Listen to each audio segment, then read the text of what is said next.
Hi everyone, I'm Linda Zerilli, and on behalf of the Center for the Study of Gender and Sexuality, it's my pleasure to welcome you to today's event, which is going to feature distinguished scholars and professors Michele Goodwin, Dorothy Roberts, Mary Ziegler, in conversation with Jeff Stone. Today's discussion is part of a series of talks that have been organized by the Center on questions of sexual freedom, reproductive justice, and women's equal citizenship in a post-Roe world. Before introducing Professor Stone, who will lead the discussion and properly introduce our guest speakers, I want to thank the many people who have made it possible. At the law school, thanks to Dean Thomas Miles and Dean of Students Charles Todd at the Center for the Study of Gender and Sexuality, thanks to our current faculty director, Professor Daisy DeLoco, and former faculty director, Professor Kristen Schilt. Thanks to Executive Director Gina Olson, Assistant Director for Student Affairs and Curriculum, Bonnie Cantor, and most especially to our Assistant Director for Programming and Operations, Tate Brazos, who skillfully oversaw the planning of this event. Special thanks to Helen Galvin Ross, a brilliant PhD student in political theory at Chicago, who is working with me on this and related post-Roe events. Central ideas for this event originated in an exciting conference on feminism and abolition that Helen co-organized last year with Daniel Epstein and Kit Gindler at the Chicago Center for Contemporary Theory, also known as 3CT. Thanks to our co-sponsors, 3CT, and its faculty director, Professor Lisa Woodine, and Associate Director Anna Searle Jones, thanks to the Posen Family Center for Human Rights and its faculty director, Professor Mark Bradley, and Deputy Director Adam Avrushin. Thanks to Professor of Philosophy, Dan Brudley, and the College for additional support. So it's a pleasure and an honor to introduce Jeff Stone, who is the Edward H. Levy Distinguished Service Professor of Law at Chicago. Professor Stone served as a law clerk to Supreme Court Justice William J. Brennan, Jr. when Roe was decided. Among other distinguished positions, he has been Provost of the University and Dean of the Law School. A prolific and field-shaping scholar, Professor Stone is the author, co-author, and editor of over 22 books and dozens of articles on constitutional law with a focus on the First Amendment. Of special relevance to our discussion today is his 2017 Sex and the Constitution, Sex, Religion, and Law from America's Origins to the 20th Century. This 600-plus page tour de force should be required reading for anyone trying to make sense of how we got to Dobbs and its consequences for gender equality, sexual freedom, and American democracy. Professor Stone's co-edited book with Lee Bollinger, Roe v. Dobbs, The Past, Present, and Future of a Constitutional Right to Abortion, is forthcoming from Oxford University Press this year. Our distinguished guests all have contributed essays to the volume, which they will be discussing today.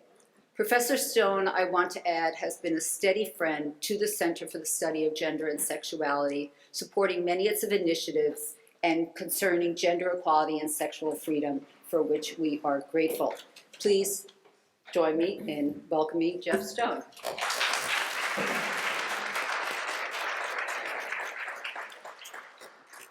Thank you, Linda.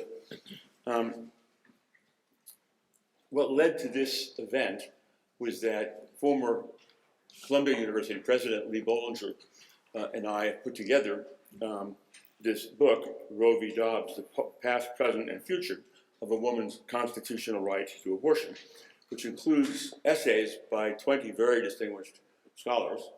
And as you heard, the book will be out hopefully sometime in the next month or so. Lee and I were particularly interested in doing this book. It's our 7th together, but we were particularly interested in doing this one because, as Linda said, we were both law clerks at the Supreme Court when Roe v. Wade was decided. I was a law clerk to Justice William Brennan, and Lee was a law clerk to Chief Justice Warren Burger. So we've had both insightful understandings of that decision and how it came about, and also personal interest in its continuation or lack thereof. So our main speakers this afternoon, as I said, are highly distinguished scholars who contributed to this volume. Each of them will speak for roughly 15 minutes. and we will then have a brief discussion among ourselves and then open the floor for questions. Before I turn the floor over to them, however, I would like to make a few introductory remarks to put today's discussion into its historical context. So the story of how we got to Roe is important to remember, for it gives both content and context to the decisions in Roe and Dobbs. So let us begin at the beginning. At the time our Constitution was adopted, abortion was often relied upon by women to avoid the consequences of unwanted births. In that era, contrary to what many people today assume, abortion before quickening, that is, before the point at which the woman could feel movement, usually at around 4.5 months, was perfectly legal in every state in the nation. And moreover, even abortion after quickening was almost never punished. Indeed, this had been the state of the law at least as far back as the ancient Greeks. Although in the Middle Ages, the Church condemned abortion as a sin, the law did not treat it as a crime. To the contrary, those who did not share the faith were free to do as they wished. For most families, abortion was seen as a critical way of managing family size. Indeed, in the early 19th century, approximately 20% of all pregnancies ended in legal abortions. The general acceptance of abortion began to change, however, during the 19th century, and two factors in particular contributed to this shift. First, religious perspectives on abortion began to change during the evangelical explosion of the Second Great Awakening, when evangelicals began to preach that a separate, distinct, and precious life came into being at the very moment of conception. Second, medical professionals in this era increasingly came to the view, based partly on their own religion and partly on half-baked science, that human life begins at conception. In the late 1850s, for example, the Boston doctor and religious moralist Horatio Storer emphatically put forth the notion that a woman should not decide the question for herself because, he maintained, during pregnancy, a woman's mind is prone to derangement. Over the next several decades, religious moralists launched an aggressive campaign to rid the nation not only of abortion, but of contraception as well.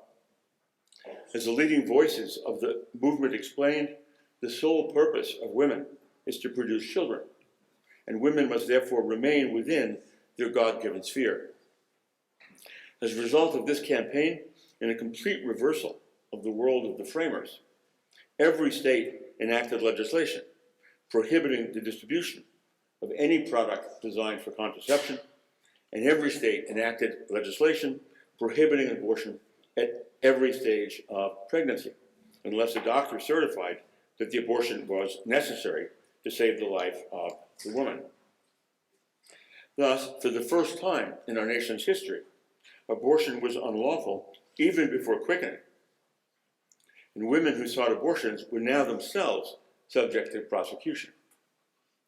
But despite the fact that the threat of criminal sanctions and the preaching of religious moralists, women in the 19th century nonetheless continued to seek abortions in record numbers.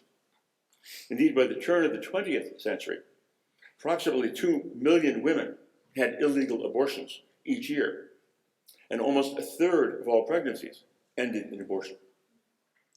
But now, for the first time in history, these abortions had to be performed illegally, in secret and unsafe circumstances, and by much less reliable practitioners than in the past.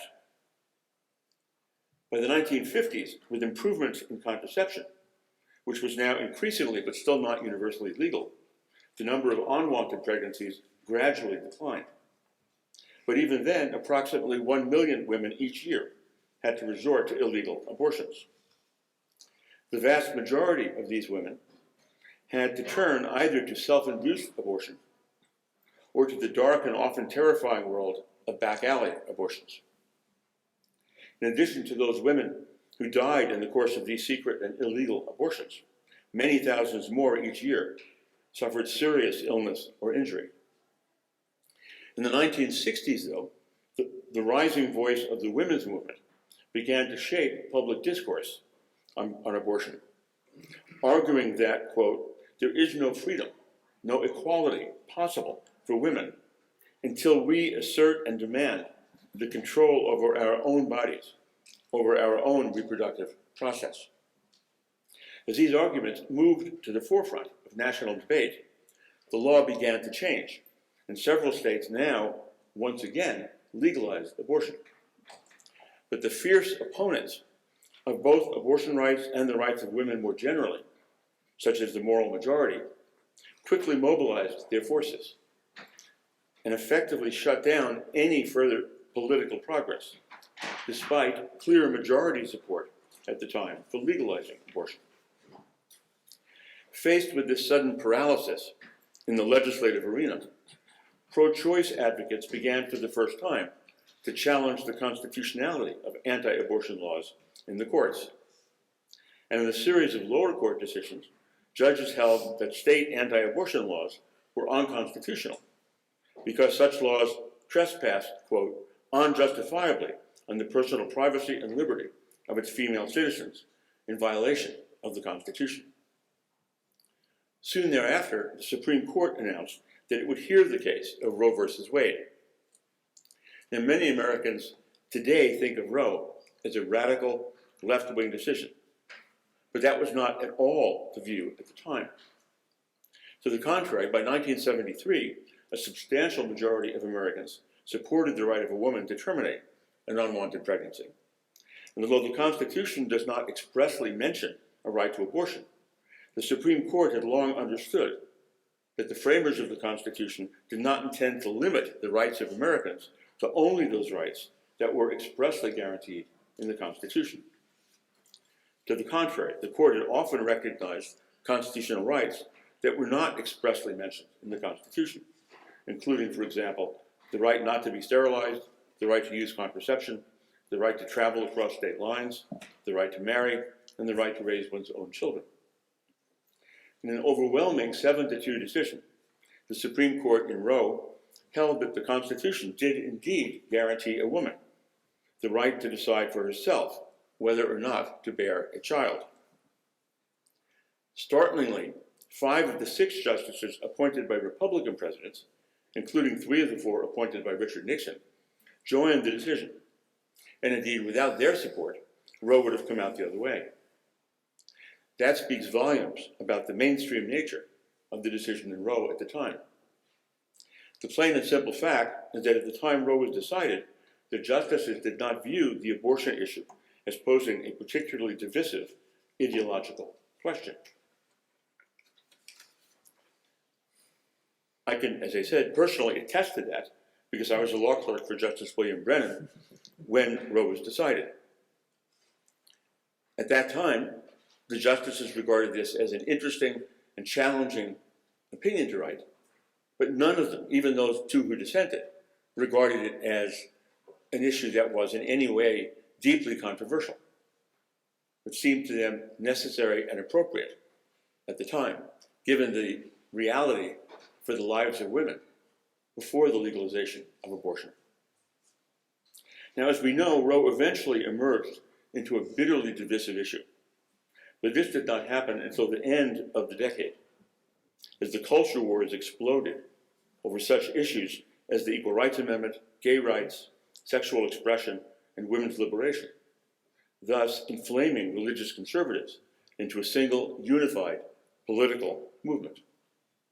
Indeed, by the summer of 1980, Republican Party leaders were treating Jerry Falwell, the head of the moral majority, more than any other religious figure in American history, like the leader of a powerful political constituency.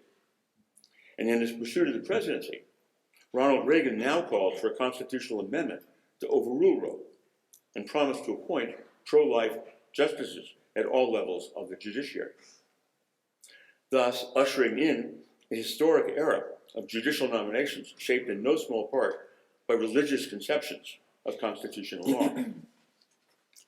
In the years after 1980, a succession of Republican presidents sought quite openly to appoint Supreme Court justices who would vote to overrule Roe.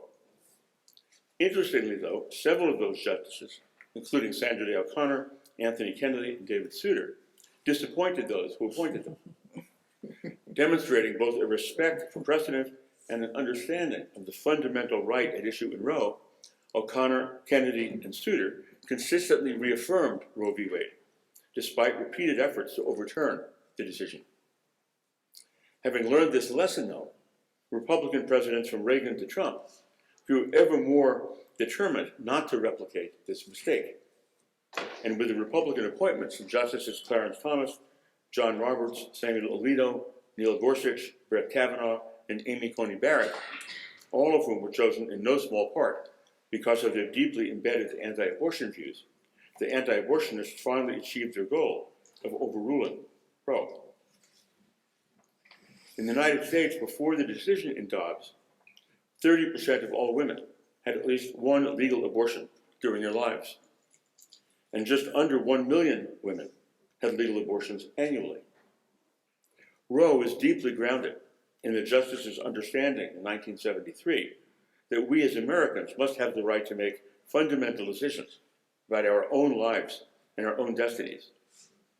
Roe enabled women to chart their own futures and to control their own bodies. But with the court's decision in Dobbs, hundreds of thousands of women, mostly poor and minority, have once again been thrown back into the dark and dangerous world of illegal abortions.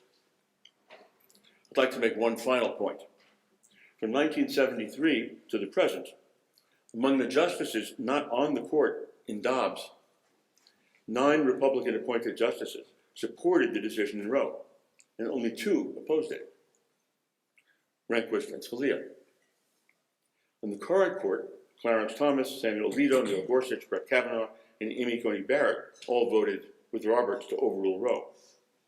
That is the product not of law, but of determining the makeup of our court and the meaning of our Constitution through politics. Okay, let me now introduce our real speakers. Our first speaker, Michele Goodwin, is the Linda D. and Timothy J. O'Neill Professor of Constitutional Law and Global Health Policy at Georgetown University, and the faculty co-director of the O'Neill Institute for National and Global Health Law. Before moving to Georgetown, Professor Goodwin was the Chancellor's Professor at the University of California, Irvine. In 2023, she received the California Women's Law Center Pursuit of Justice Award, and in 2022, she received the Margaret Brent Award from the American Bar Association.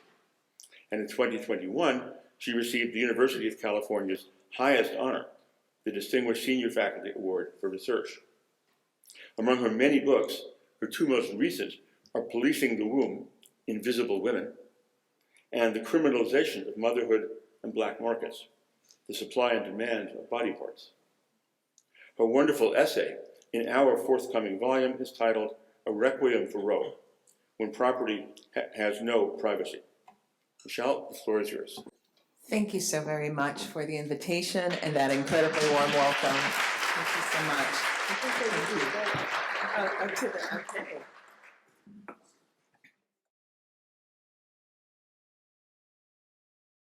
All right, from the podium it is. Thank you so much. My pleasure. And what a great collection, and what a privilege and honor it is to also share the podium as well with Professor Dorothy Roberts and also Professor Mary Ziegler, 2 scholars whom I respect quite dearly and have great affection for, and friends in the audience as well.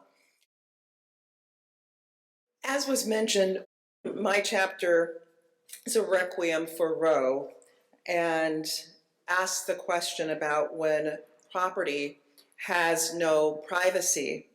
And I think the remarks that you've just shared, Professor Stone, offer a terrific introduction in many ways, because you mention in the 19th century the rise of a force to criminalize abortion, and you mention the medical movement.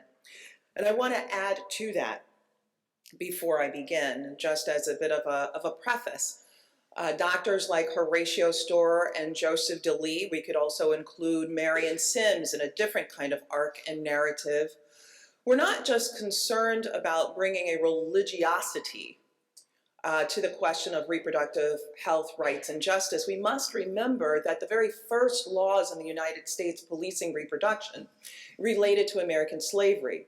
The very, very first laws that related to the status of children born to women very specifically made children legally associated with their mothers rather than their fathers for a very specific reason. The enterprise of slavery, in so many ways, we've become numb to what it really was: kidnapping, trafficking, sex trafficking, labor trafficking.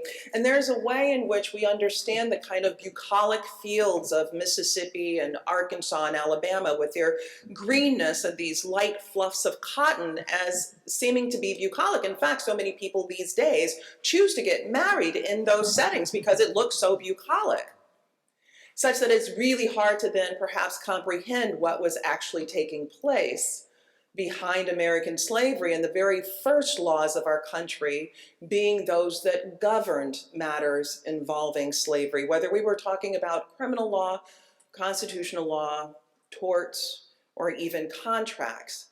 And there's a way in which we displace other aspects of American slavery because the image of people picking cotton by the sides of dusty roads in many ways obscures the other element of slavery that was so important, in which Thomas Jefferson wrote about to fellow politicians.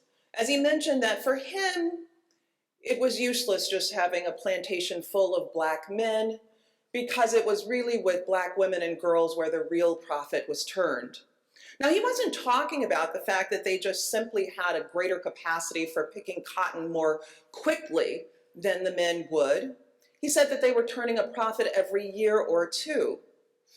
This year or two profit that he was talking about and advising another politician, this is the way in which you can stock your plantation, was really about the sexual subordination, the assaults, the rapes, that were such an intimate part and force of American slavery, but something that has been so systemically erased from our consciousness. It's not something that we speak to. Such that then when Horatio Storer and Joseph DeLee are part of a burgeoning force, this new wave of gynecologists, after all, I have to take a moment here to just say that as we think about gynecologists today, people with stethoscopes and white lab coats doing gynecological procedures, this was not part of the sort of fabric of medicine a millennia ago. These are not people with white lab coats roaming around the plains of Asia and Africa, whose work being done by women. Overwhelmingly, those who did the reproductive healthcare work in what became the United States were women. Nearly 100% of those performing that work, they were the midwives. About 50% of them were black women, but they were also indigenous and white women who were doing that work. And what's important to add to the record about Joseph DeLee and Horatio Storer is that they were quite intimidated by this. In their writings, it said, they spoke to this. They were really quite concerned that the air quote men of medicine, who were really people who considered themselves the anatomist, wanted to study the anatomy of the body, would say to them, and their writings are all about this, you just read Horatio Storer's work and you see this, how upset they were that the men of medicine were saying, you're doing nothing more than women's work. What's so fancy about this stuff? These sort of poor enslaved black women do this stuff.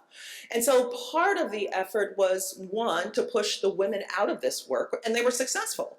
We go from about 100% of women's reproductive health care being governed by women up until the mid-19th century. By the 20th century, about 1% of reproductive health care is being performed by women.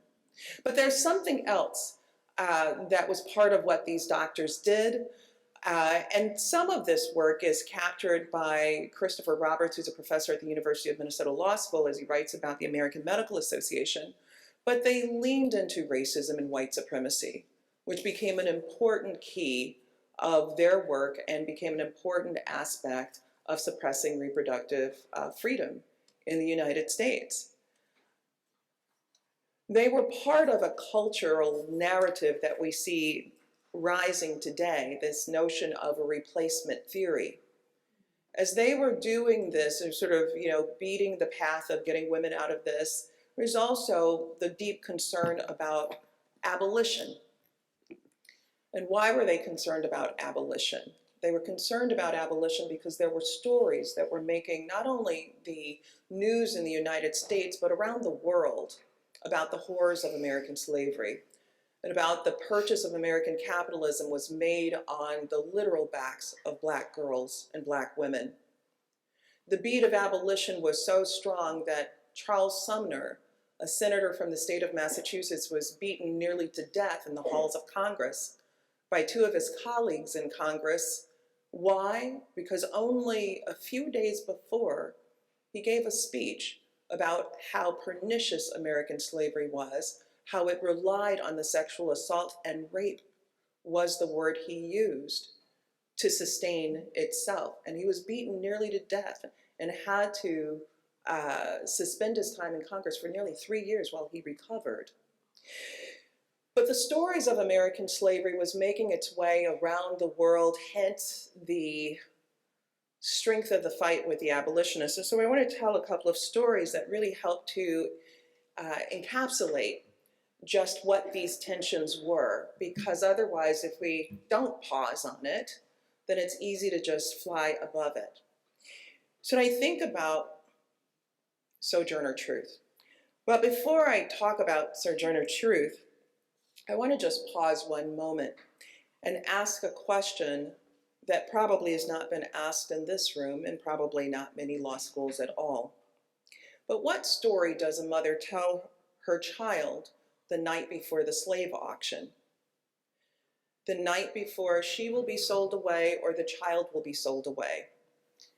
And she'll never see this child again, and her status is property, and so is the status of the child property. Property by state law, property reinforced by federal laws such as the Fugitive Slave Act. What story does that mother tell the child in order to hold on for a generation or two longer to understand its own dignity and personhood, despite environments that say that the child has no value or meaning higher than a cat, a dog, a pig, a mule out in the field? And so then the stories that are making the news of the time. Sojourner Truth, when she gives a speech before an audience, and she raises the question, ain't I a woman? Now it's interesting because so many people would say, yes, I remember that, and doesn't she ask about something about a carriage and about chivalry?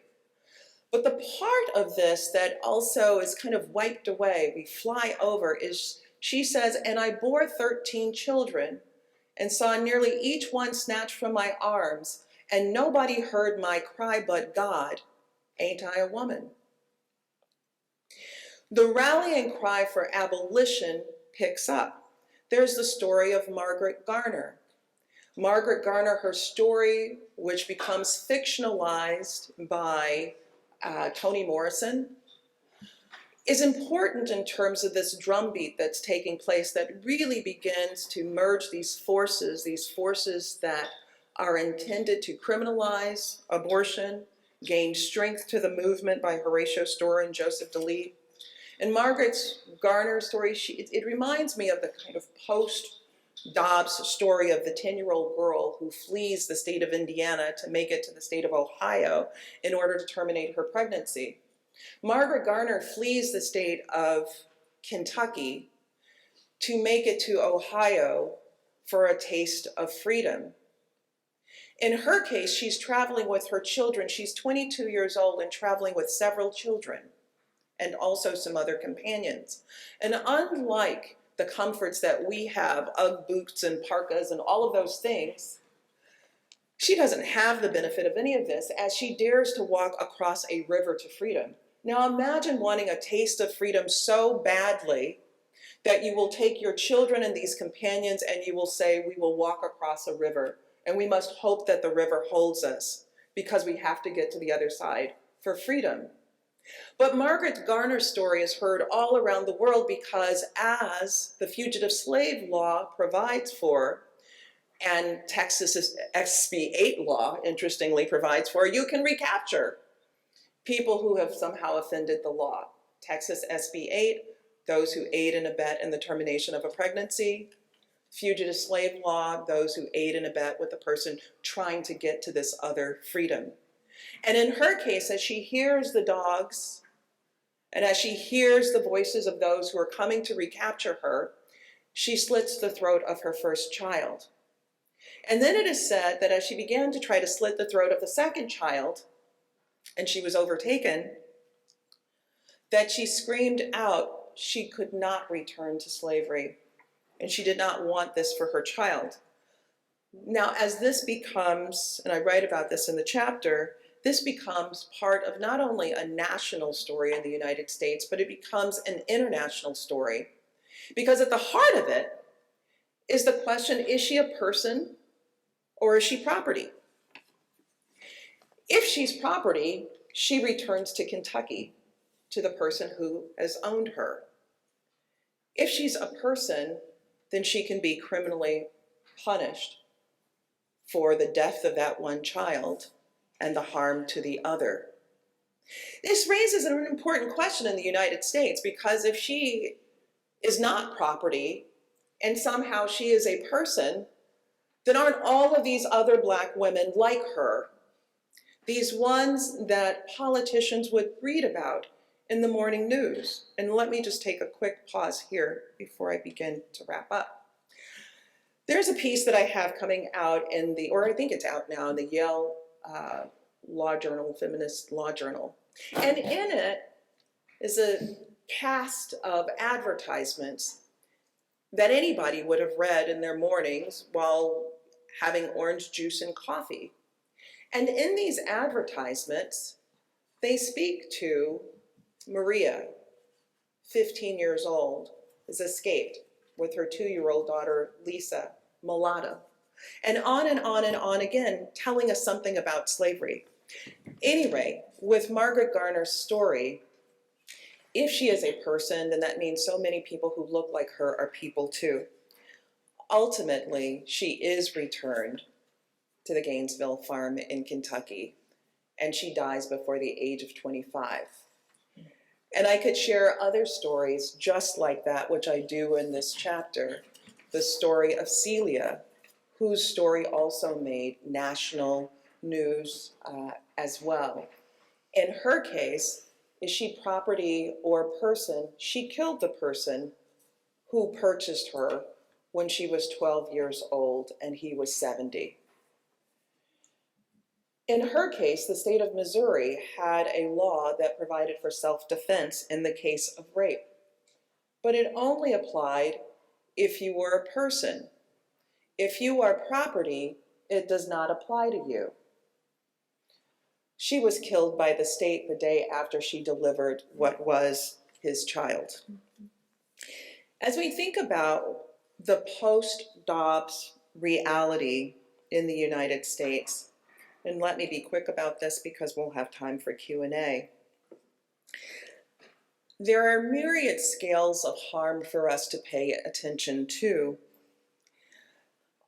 Although we may see our times as being so far different, and in many ways they are, from that of a Margaret Garner, that of a Celia, that of a Sojourner Truth, that of Harriet Jacobs, who wrote the book Incidents in the Life of a Slave Girl, that really gave texture to the horrors that girls lived with during the American period of slavery.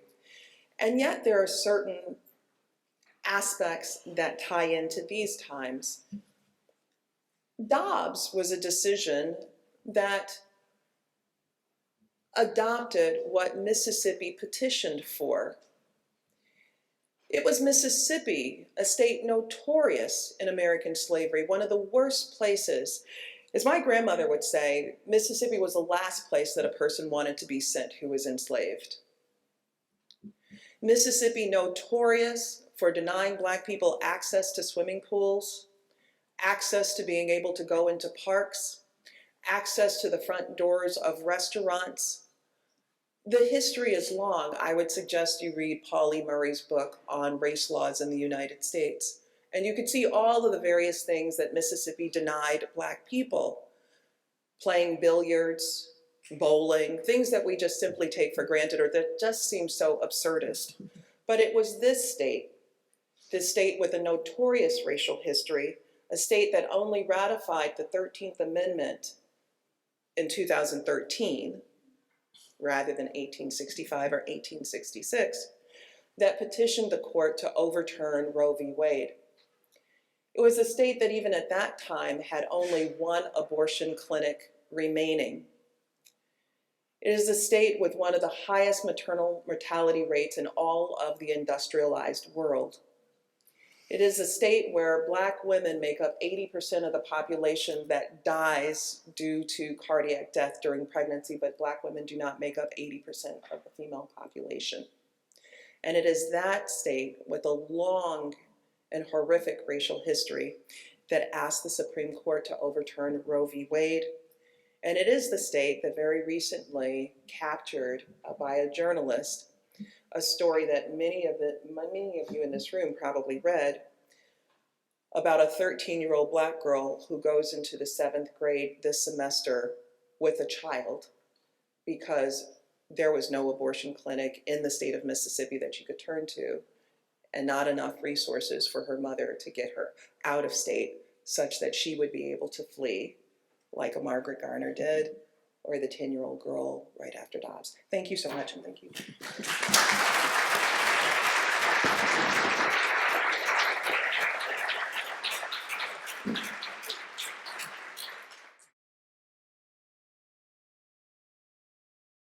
Thank you, Michele. That was riveting, really wonderful. Our next speaker, Dorothy Roberts, is the George A. Weiss University Professor of Law and Sociology, the Raymond Payson Sadie Tanner Mossel Alexander Professor of Civil Rights, Professor of Africana Studies,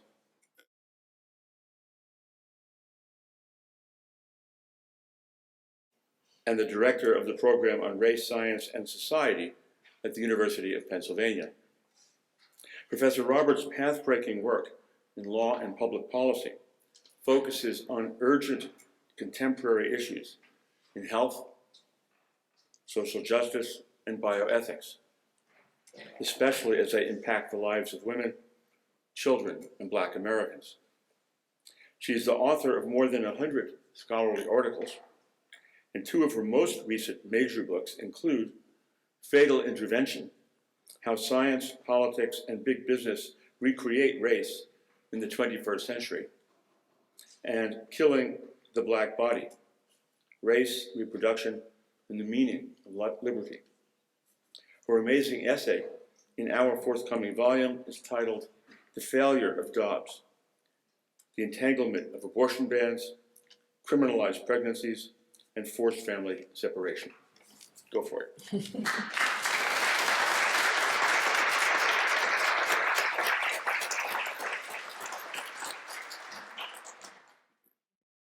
Thank you, Jeff, and thanks also to Lee Bollinger, although I don't think he's here, for putting together this book. Thanks, Linda Zarelli, for organizing the panel.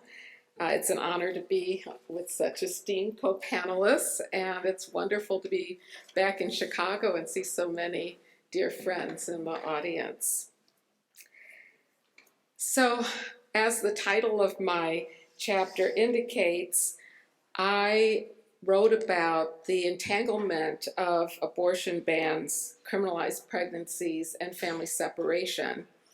And my reaction to Dobbs was that it intensifies this entanglement, which is something that Roe versus Wade overlooked with its emphasis on abortion, and that the mainstream reproductive rights movement also overlooked by focusing so much on the right to abortion and not taking into account sufficiently how the denial of that right is related to criminalizing pregnancy more broadly, including punishing people who want to have a baby and do have a baby, and also the apparatus of family policing, or what's also called the child welfare system in the United States. And Dobbs spotlights this entanglement by its focus on adoption as a solution to compelled pregnancy, and intensifies the harms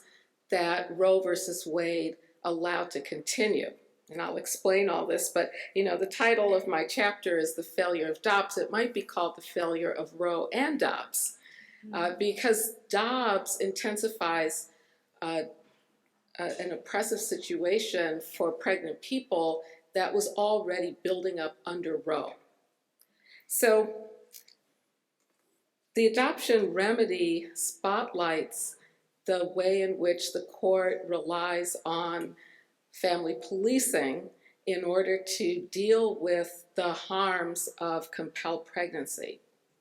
And it also brings together work that I've been doing for about 30 years. So Killing the Black Body was actually published in 1997. It's not a recent book at all, but unfortunately, my thesis and what I wrote about in Killing the Black Body, the experiences of the devaluation of Black women's childbearing, focusing mostly on the punishment of Black women for having children and how it's connected to abortion, or the restrictions on abortion, is connected to my latest book, which is Torn Apart: How the Child Welfare System Destroys Black Families and How Abolition Can Build a Safer World.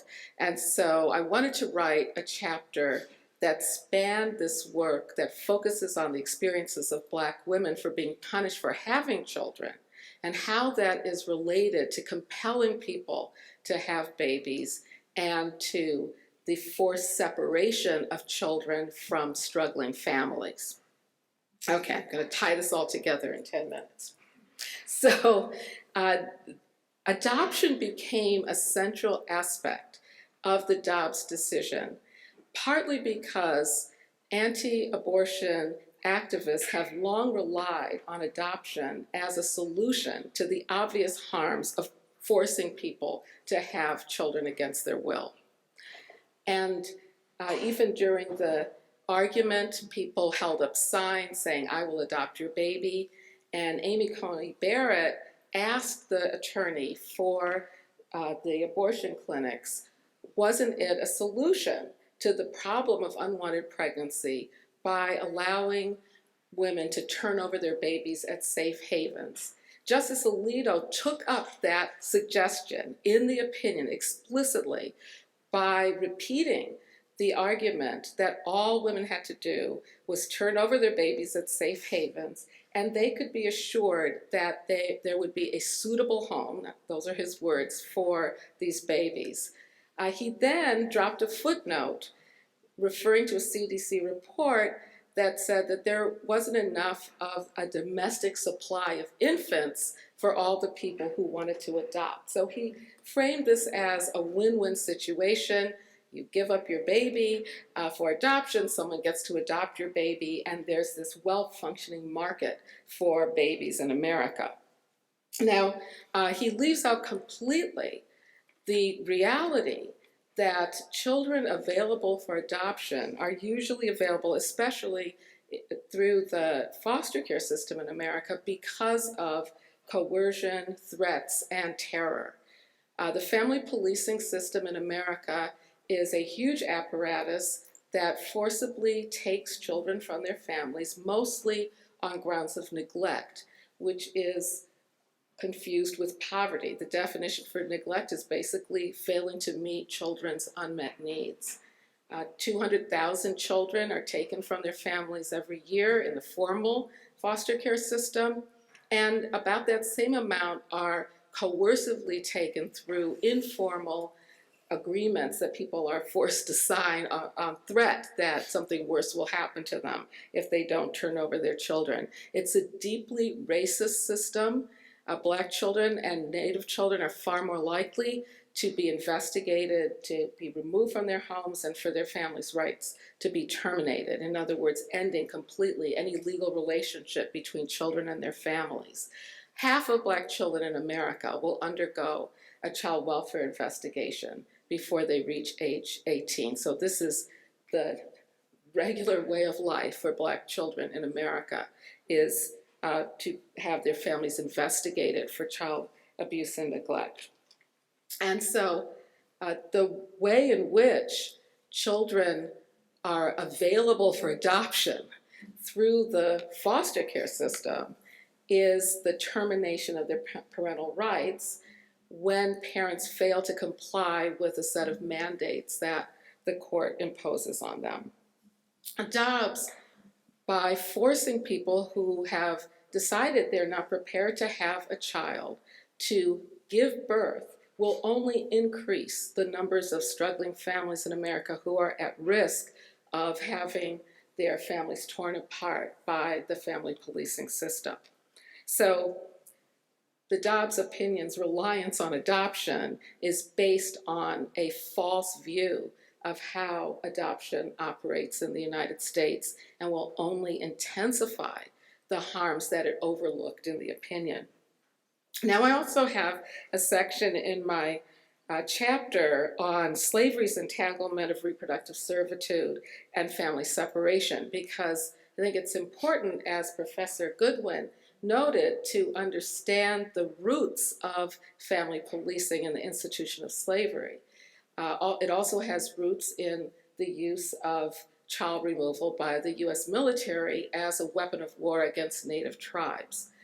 Those are the earliest roots of family policing in America, and it was used as a weapon against enslaved mothers as well. And I relate very strongly with Professor Goodman's story about Margaret Garner and other Black women who escaped, but most Black women remained on plantations in order to take care of their children if their families hadn't been torn apart, and enslavers knew this. It was a way of weaponizing children to keep Black mothers compliant and on plantations.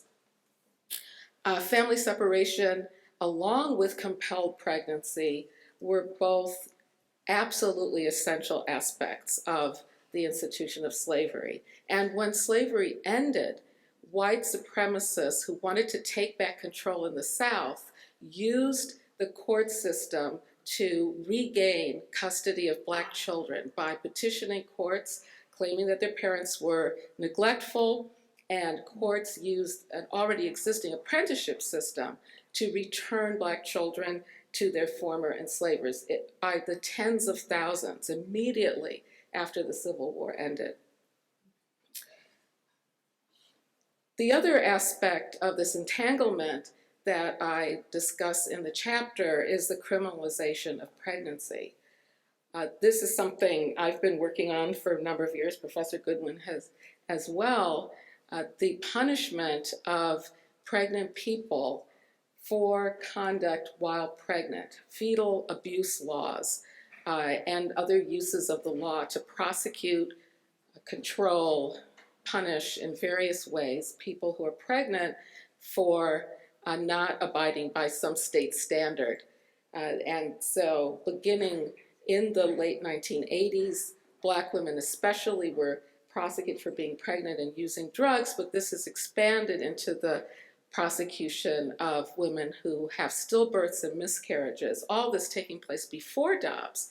But at least Roe versus Wade was a limit on it because many judges believed that it was a contradiction to punish women for having babies or for stillbirths if they could not be punished for having an abortion, and viability was seen as some limit on the prosecution for pregnancy-related crimes.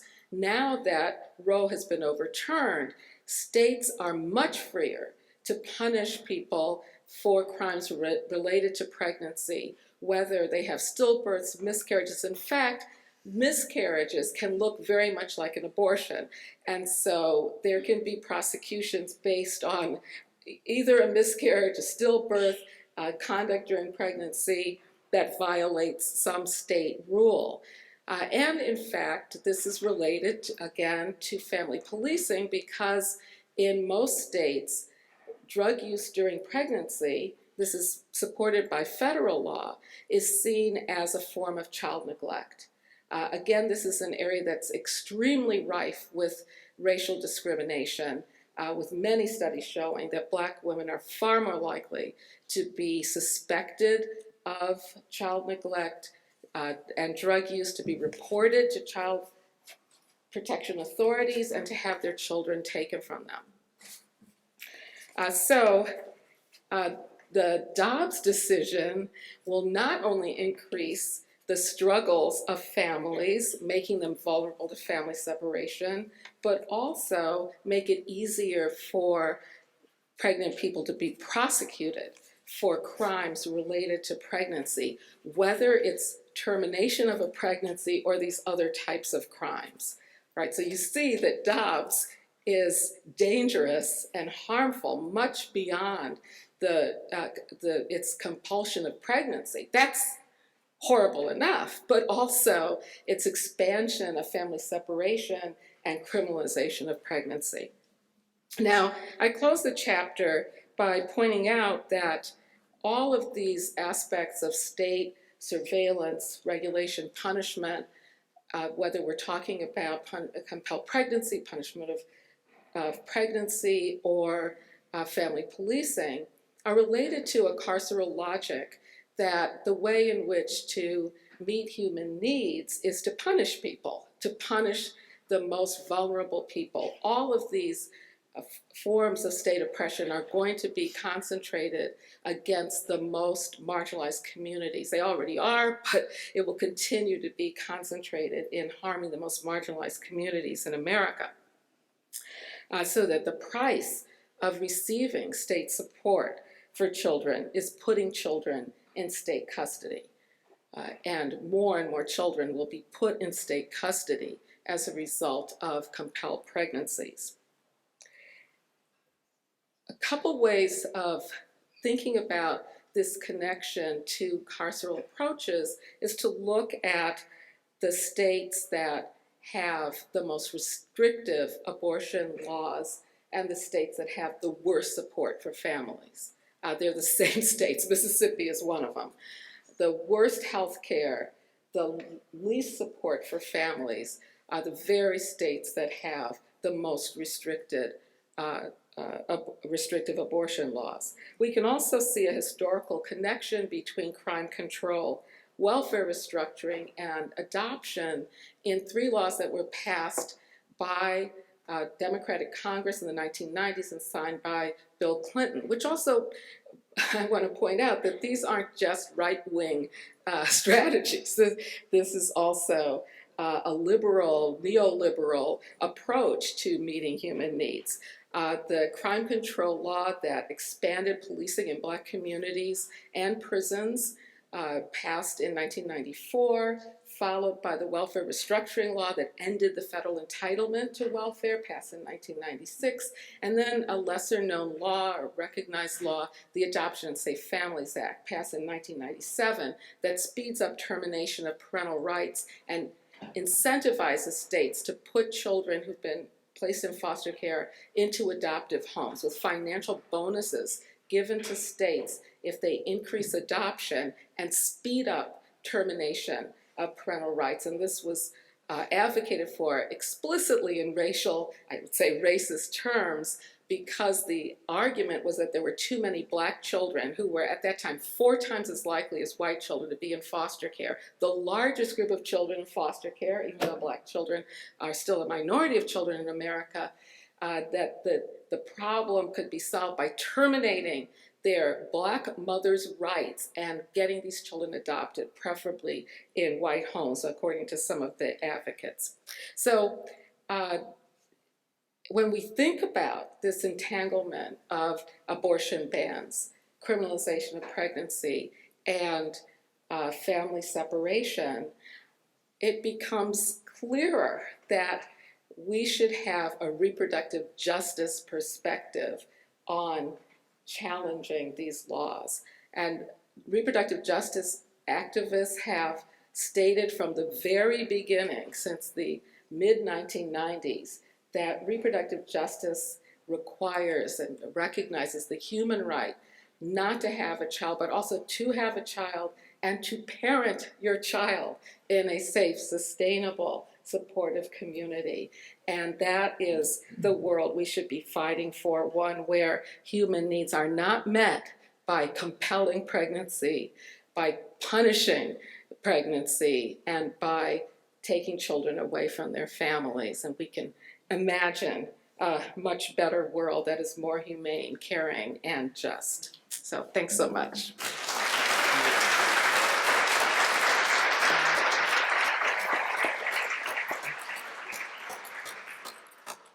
As you can tell, this is a great book. Our third and final speaker is Mary Ziegler, the Martin Luther King Jr. Professor of Law at the University of California, Davis. Professor Ziegler is an expert on the law, history, and politics of reproduction, healthcare, and conservatism in the United States from 1945 to the present. She's a 2023 Guggenheim Fellow and one of the world's leading historians of the U.S. abortion debate. Professor Ziegler is the author of numerous articles and 6 books on social movement struggles around reproduction, autonomy, and the law, including Abortion and the Law in America, Roe v. Wade to the present, Beyond Abortion, Roe v. Wade and the Fight for Privacy, After Roe, The Lost History of Abortion Debate, which won Harvard University Press's Thomas J. Wilson Award, and most recently, Roe, The History of a National Obsession. Professor Ziegler's wonderful essay in our book is titled The Anti-Abortion Movement and the Punishment Prerogative. Mary, take it away.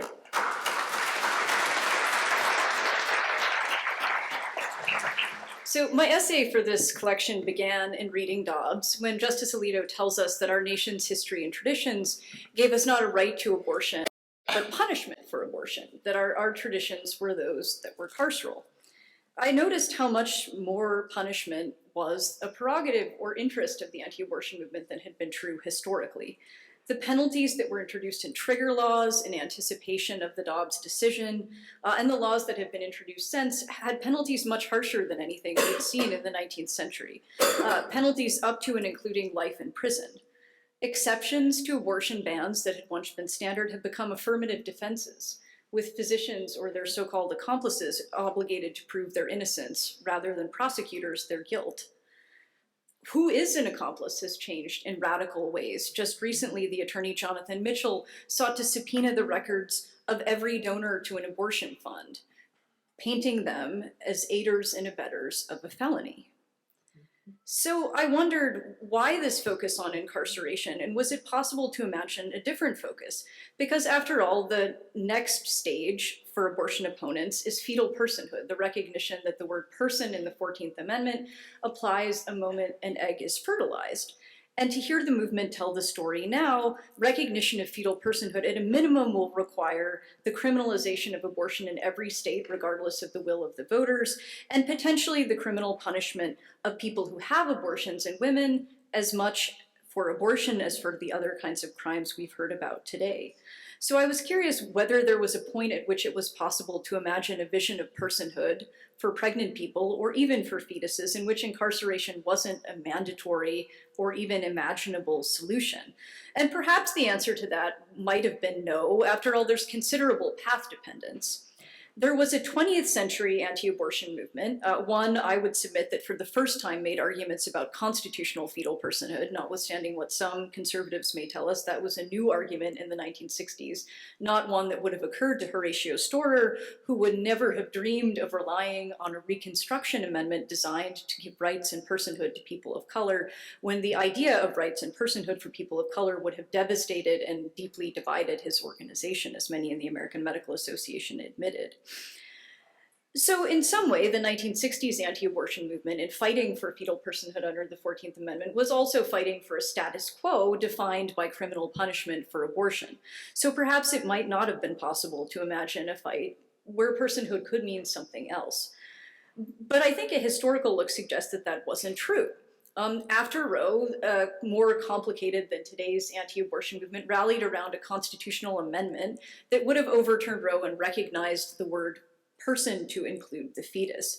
And this prompted an intense debate about what anti-abortion Americans wanted a constitutional amendment to do, not simply what reality they had inherited from Horatio Storer. And different options, in fact, carceral options, took less precedence than some imagined. Some scholars argued that simply passing a constitutional amendment would restore a status quo with 19th century criminal bans. But many abortion opponents thought that wasn't good enough. They wanted a better, different world. Some suggested that passing a personhood amendment would require the criminal punishment of women. But this too is generally divisive. Many others suggested you might not need to have incarceration much at all. The favored solution also often involved the appointments of guardians ad litem, who were often named to represent persons with disabilities and others considered vulnerable and dependent. This solution, many hoped, would avoid criminal punishment and discourage abortion instead. Some even suggested that recognizing a fetus as a person would obligate the state to support pregnant people instead of incarcerating them, by, for example, mandating child support during pregnancy, or better access to contraception or neonatal care. There was no single voice that prevailed in these struggles, but what was clear was that there was no deliberate, inevitable moment in which the incarceration of poor people and people of color was not a choice. It was a choice, and it was a choice that came later for a variety of reasons that I think are illuminating.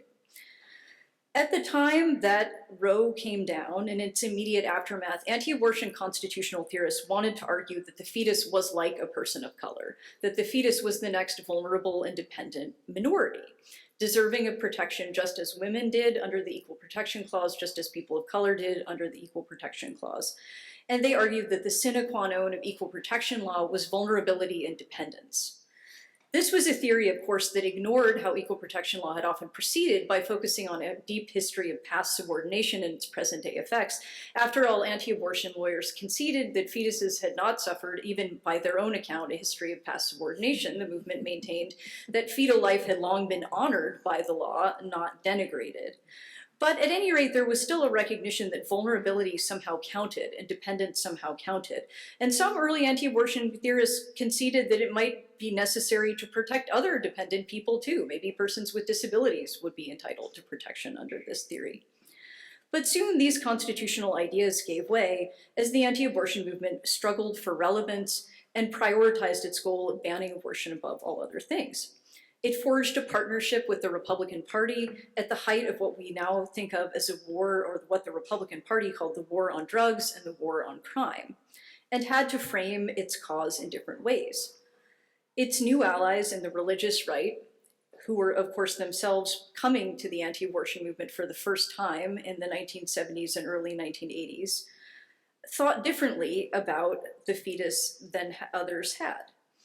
And instead of framing the fetus as another vulnerable minority deserving of protection, anti-abortion groups began framing the fetus as a victim of crime, one of many ignored by a country that had prioritized the needs of people of color, criminal defendants, and others who were undeserving over the white majority that had been marginalized by a government that had ignored their needs.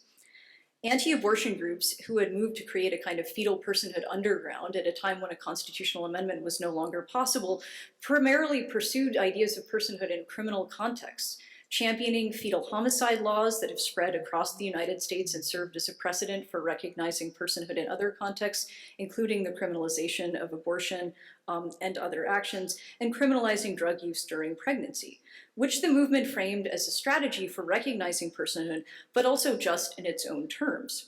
There was recognition, of course, that this might lead to the deaths of pregnant women who might not seek maternal health care, fearing that they would be prosecuted for the decisions they had made.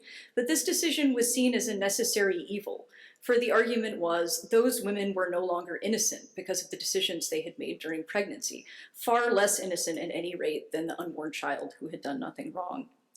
These carceral arguments resonated with the anti-abortion movement's new allies in the Federalist Society, who had been deeply uncomfortable with what they had seen as a somewhat uncontrollable and uncontained movement that might jeopardize the Federalist Society's goal of creating a conservative legal elite.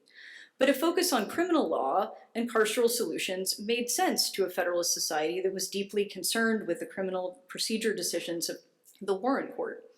And a carceral focus made sense to a newly regionally Southern anti-abortion movement. Many forget that the anti-abortion movement of the 1960s and 70s was the strongest in the Northeast, in states like Massachusetts and Pennsylvania, where it would have been hard to focus on punishment as this sort of central animating mission of a movement.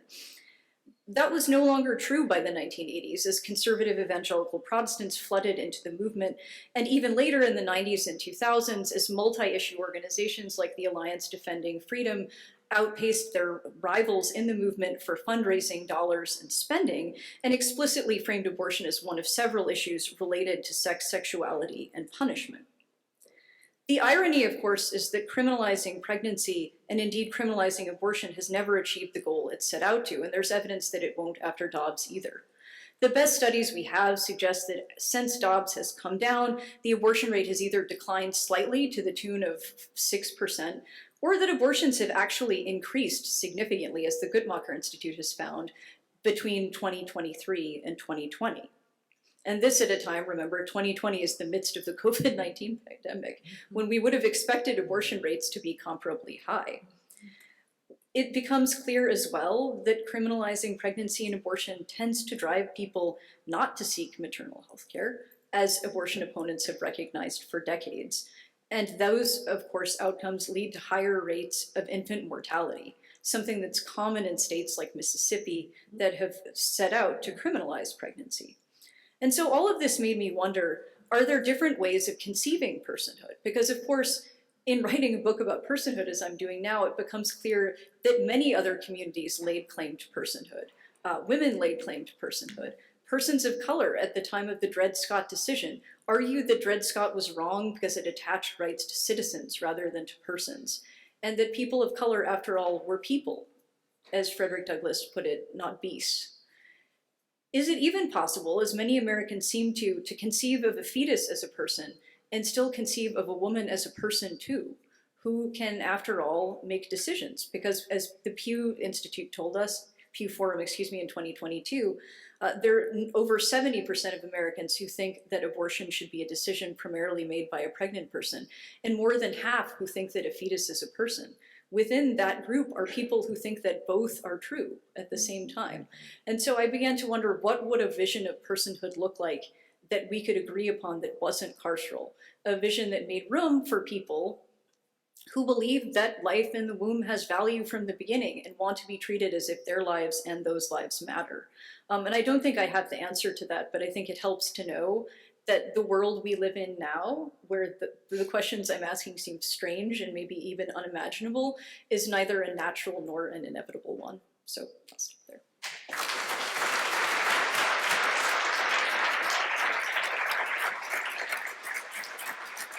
Okay.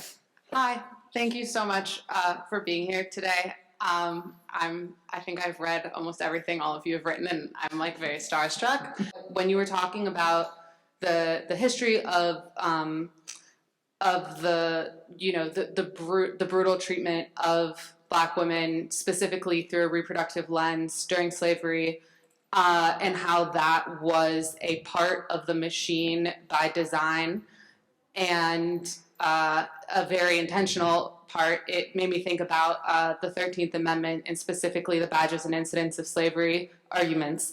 And I haven't encountered people specifically maybe making an argument that the 13th Amendment could be a way, specifically through the badges and incidents of slavery argument, to try to return us to a moment of reproductive choice, specifically because women of color are suffering under the current regime disproportionately, as you know. Thank you. Thank you so much for your comment. I think it's important to understand that those who were in Congress who helped to shape the 13th Amendment were not the Confederates. Many of them were the abolitionists.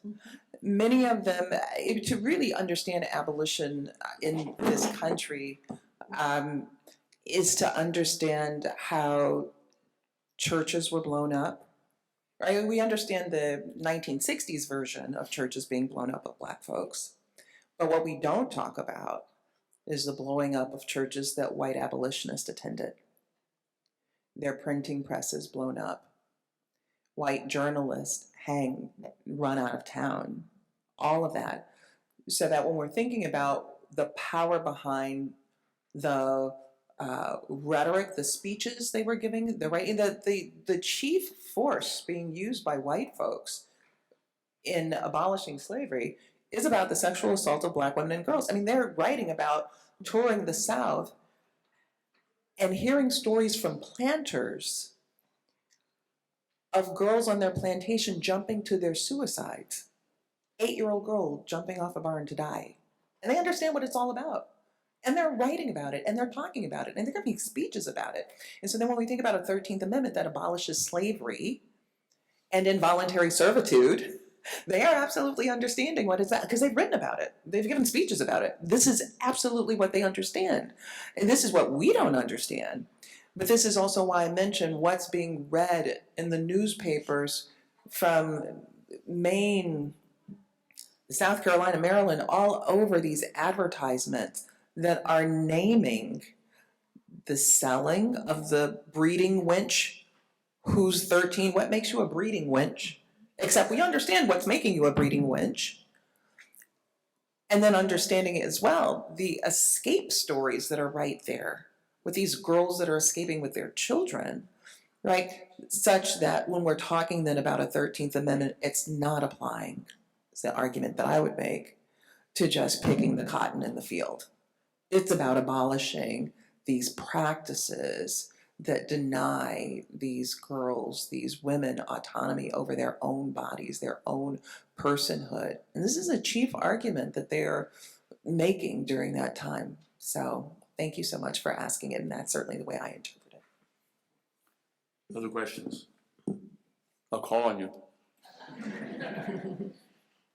Well, maybe as we're waiting, I'll just add and co-sign what Professor Goodwin is saying, that the 13th and 14th Amendments were abolitionist amendments to the Constitution to abolish every aspect of slavery. And as we both said, I think we both write in our chapters, compelled pregnancy and forced family separation were the chief sins of slavery that Black people testified about before Congress that led to the passage of the 13th and 14th Amendments. And it's absurd, I think, for the Supreme Court to say there's no precedent for finding reproductive freedom in those amendments. Of course, that's just so ahistorical and a misunderstanding of the amendment. If we want to get into the history of Dobbs, like that's the sort of fun fact is there is not a single professional historian cited in the Dobbs majority. Like you can look it up. There's a water law expert,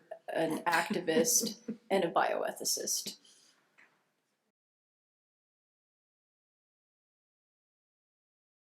Sorry, thank you so much for this wonderful and very thought-provoking talk. So I think my question is more general and relates, I think, to what you've all been saying, and thinking of abortion as an entryway to reproductive justice and questions about reproduction. I wonder if you could talk a little bit more, because arguably a more capacious lens to reproduction needs some kind of redistribution, which usually pertains to the state. But as you've all been mentioning, in the United States, that has only looked as surveillance and incarceration. And so how do we, have this more capacious ambition for reproductive justice while at the same time grappling with the historical and structural conditions that have made the involvement of the state not one of redistribution, but only of surveillance and policing, particularly Black women? Well, that's a big question. It's a big question about what should abolitionist movements see as their relationship to the state. We could get into very complicated questions about whether it requires abolishing the state or not, or easier questions about whether the kind of building that we need to do to replace the carceral approaches to human need should have anything to do with the state. And of course, there are lots of different ideas about that. In my opinion, I think that we have to build up, not necessarily with resources from the state, community-based ways of caring for each other, like, as Professor Goodwin mentioned in her talk, birthing centers where people in the community, especially Black midwives and doulas, can regain the kind of power and resources over birthing, labor, and delivery that they had in the past, but even with the actual resources that they need.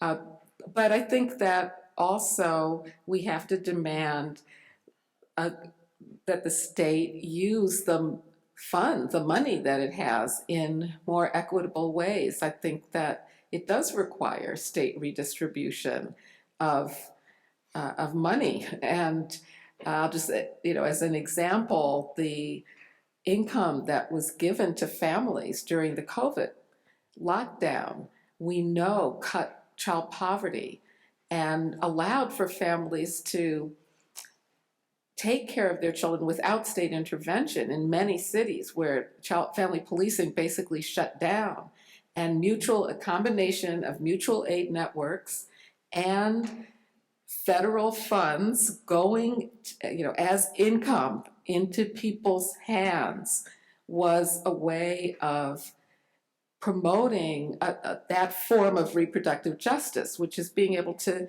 take care of your children. So those are just some ideas. I think that's what you're asking is a really profound question. It's their next book, and then we get to write chapters about that. I'll just think about a slice of that, which is actually inspired by some of your work, but is in the first chapter of Policing the Womb, where after an introduction that addresses a case involving a woman who died of brain death, 14 weeks of pregnancy in Texas, in the wake of this sort of anti-abortion movement pre-Dobbs, have been myriad ways of surveilling and policing and punishing pregnant people. And one of the aspects of surveillance happens to be what are called pregnancy exclusion laws. These are laws that take away, once you become pregnant, the ability to determine what happens after brain death. A lot of people don't know about it. So Marlise Munoz in Texas, pre-Dobbs, collapses in her home on her floor. She's an EMT. Her husband is also an emergency medical technician, right? They know that they do not support life support after brain death. But Texas had already pre-Dobbs adopted a law that takes away a woman's ability, if she's pregnant, to determine what happens at brain death. So even though this person had said, I want no resuscitation, dead is dead, don't do anything to my body, because she was 14 weeks pregnant, at a time in which she could have terminated her pregnancy if she were alive, Texas took over her body. And so even though her husband said, release her from life support, this is not what she would have wanted. Even though her parents said, release her from life support, this is not what she would have wanted. The state of Texas cleaved into her body. They taped her eyes shut because her eyes would flap open and shut, because they put her on a gurney where it shook to try to reduce bed sores. So tape the eyes shut, cleaving into her body, all these horrible things, while her father and husband described the smell of decay when they would go to visit her. How is any of this humane? All for the purpose of having her gestate the fetus, which was developing with severe anomalies. Ultimately, they petition a court. The court allows them, without reaching the constitutional question, to remove her from life support. But I follow that with a question, which comes a lot from your work, which is the state of welfare in Texas. you know, you can't even, we police how many sprinkles, I had no idea about this, that we police how many sprinkles can be on a birthday cake if you're on welfare and you get food stamps. Right? I mean, there's so many hypocrisies and the ironies surrounding all of the natalism, the pronatalism, but a kind of pronatalism that also is that imposes a certain level of suffering as well. And there's so much to be said about your question. I'll just leave it there. Yeah, I mean, I think in its short term, exposing hypocrisy is really powerful. Like we're starting to see this in Texas now. There's litigation. A prison employee who was not allowed to seek treatment when she was having pregnancy complications, who had a stillbirth. And she's saying, Texas maintains this fetal protective policy, so why am I not entitled to relief? And the state's position has been, well, Roe was the law, so we don't have to do anything for you. And that's not what we mean by a fetal protective position. We saw this with a woman who was driving in the HOV lane while she was pregnant and saying, well, if the state has a pronatalist policy, why can't I drive in the HOV lane? Why is this not a person now? And so I think this isn't really a full answer to your question, but I think the vocabulary that the state already gives you can be powerful in exposing what the state is actually doing and the gap between that and what you would hope the state would actually do. Got time for one more question, I think. Thank you so much. So my question is in general for the entire panel, which is I would love to hear your thoughts about the relationship between science and the abortion question. It feels like every day there is a new gimmick from science and technology to prove fetal heartbeat and thus fetal personhood, or subpoena messages through Facebook and get someone who would try to get her friends to help with abortion imprisoned along with her friends. And then there is also, though, this entire movement on social media of women and influencers going homesteading and embracing traditional femininity and showing how that's such a much healthier thing to not work and have a whole bunch of children and embrace this very white aesthetic of what it is to be a woman. And so I'm just wondering, is the science and technology part of the entire question have any liberatory potential for us? Or are we just stuck under an umbrella of either an ideological push towards what femininity is and looks like, as well as policing of all sorts of behavior that didn't even exist at the time of Roe or before? When we think of the quickening, to me, the thing that strikes me the most is women could lie and no one could know the better. They had complete autonomy over what they told people their body did or felt like. And that is something that we have completely lost, and I don't know if we can regain. So I'd love to hear your thoughts on that. Thank you. Would you mind if I start? Go ahead. There's something in your question that I think further exposes how painfully egregious the decision in Dobbs was, because in just a few years before, in Whole Woman's Health v. Hellerstedt, I mean, I think it's worth thinking not just about Roe and Planned Parenthood v. Casey. Over and over again, the Supreme Court affirmed Roe, including in June Medical v. Rousseau, the last term that Justice Ruth Bader Ginsburg was alive, that 2021 term, upholding a 2016 case, Whole Woman's Health v. Hellerstedt. And in that case, it's a 5-3 decision. Justice Kennedy is still on the court. Justice Scalia has passed away. The court strikes down 2 Texas targeted regulations of abortion provider laws, otherwise known as TRAP laws, which was one of the strategies, and Professor Ziegler writes about it, these strategies that were used to try to undermine Roe v. Wade. Roe was considered law of the land, but how can we chip away, such that even though it's the law of the land, it's made very difficult to obtain an abortion because the clinics have to close. Anyway, in 2016, in that case, Justice Breyer, who authors the opinion, reaches down into the district court record, which was really quite robust, really robust. And from that, he speaks to a woman being 14 times more likely to die by carrying a pregnancy to term in the United States than having an abortion.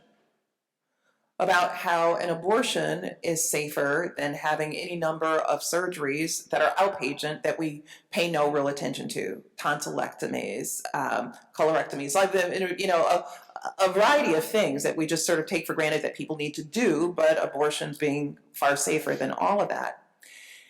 But you don't see any reference to that in Dobbs.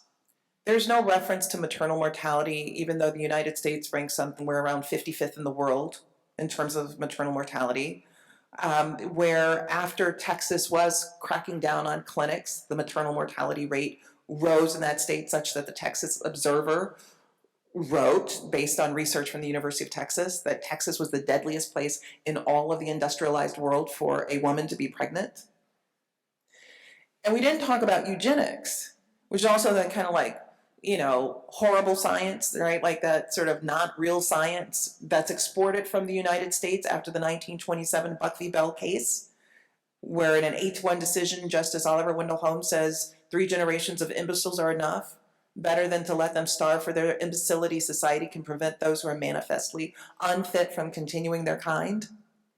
And how almost verbatim the law that the Supreme Court upheld is then exported to Nazi Germany, and how politicians in the United States then say that the Germans are beating us at our own game. Right? Like all of this is bounded in your question, but what also makes this decision so egregiously wrong is there's no mention about maternal mortality, right? Like the court, there's one paragraph where Justice Alito references Roe and Roe paying too much attention to maternal mortality, and how in the discussion with regard to eugenics, a line that Justice Thomas has been talking about, that this was all just, suppression of the Black community, when in fact, quite explicitly, Justice Oliver Wendell Holmes describes Carrie Buck as a poor white girl from Virginia. I'll turn it over to my colleagues. Well, all of these systems, the family policing system, the growing police state to surveil pregnant people, criminalize them, punish them for terminating a pregnancy, for giving birth, they all rely on surveillance technologies increasingly and digital algorithmic predictions of risk. And we know from a growing body of research, Professor Laurie Andrews told me earlier, she's doing research on this as well, that these technologies are embedded with racism and sexism and homophobia and ableism in multiple ways. This has all been proven. And the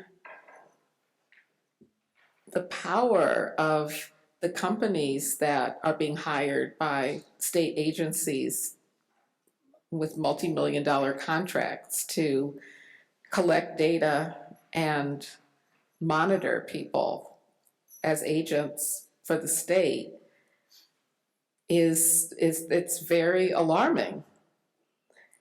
And so this is one use of science and artificial intelligence to expand the state's power to punish people and to impose these kinds of carceral solutions to social problems and conflicts. I'm speaking kind of broadly because they're used by all of these agencies. The child welfare departments are increasingly entering into contracts to collect data on families and their networks and predict which children are going to be at risk for maltreatment so that the agents can come in, shown to produce false positives and to be biased, but along with police departments that have been doing this to determine hotspots where they should go in and put more intense police presence in neighborhoods.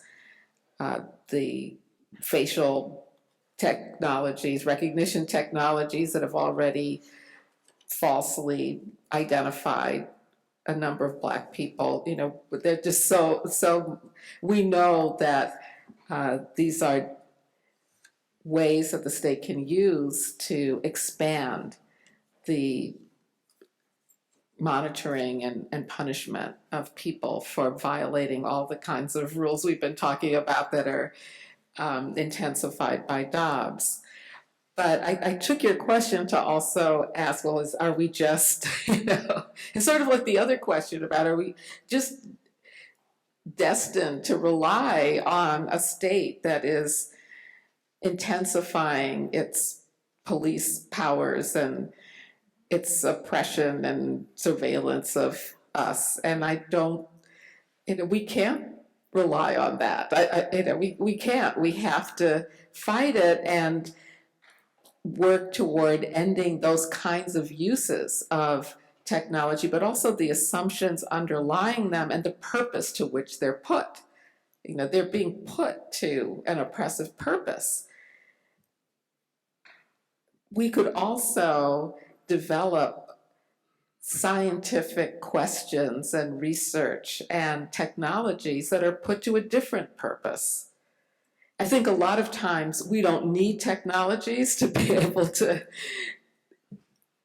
meet people's needs better, to be more caring. We don't need them, and technologies are used as a fix that seems to solve the problem when it really doesn't. It just reinforces things the way they are. But we could also develop ways of thinking and investigating and redistributing, to go back to the prior question, that is based on a collective vision of a more caring way of treating each other and a way of truly respecting each other's dignity and humanity. We have to be able to do that too. And so I think that's what we should be working on. Yeah, Thanks for your question. I guess, I think there's some, I think science is like many other things in that there's no kind of fixed content. And so I think since Dobbs, we've seen, I think, people becoming concerned. There's a lot of litigation around abortion exceptions. And you may ask, why is that? It's partly because polling suggests those are the, when there's a threat to life or sexual assault or something, there's overwhelming consensus that access is appropriate in those scenarios. And we're seeing essentially pushback from people in courts and outside of courts where they're seeing outcomes being dictated by criminal law that they feel should be dictated by science, and where physicians are conscripted into doing criminal law when people feel they should be doing science. Now, the historian in me is really anxious about saying it's a good thing that physicians are mobilized now. They are, in a way that they haven't been historically. The American Medical Association has pretty much sat anything involving reproductive rights and justice out until recently. You see, for example, in states with ballot initiatives on reproductive rights of various kinds, sometimes physicians leading those campaigns. And I think in a way that's good. I think it's good in a way that people are recognizing that this maybe ought not to be a conversation that's focused on criminal law, which has been kind of a given for state lawmakers. At the same time, we've seen that medicalizing the conversation can have a very immediate and dark side. So I think there's a role for saying, there is no evidence that what you're saying is true. There's a role for saying this is healthcare and physicians should be the ones dictating how it looks up to a point. But so I don't think it's all bad, but I think science is slippery in a way that a lot of the other kind of discourses we've seen are slippery. And so I don't think we should shy away from using it, but we shouldn't expect it to have a kind of fixed content that we can rely on either. It's not a savior, as the Roe Court, I think, framed it as. Linda, do you want to bring this to a close? Unfortunately. Okay, so please join me in thanking our guests and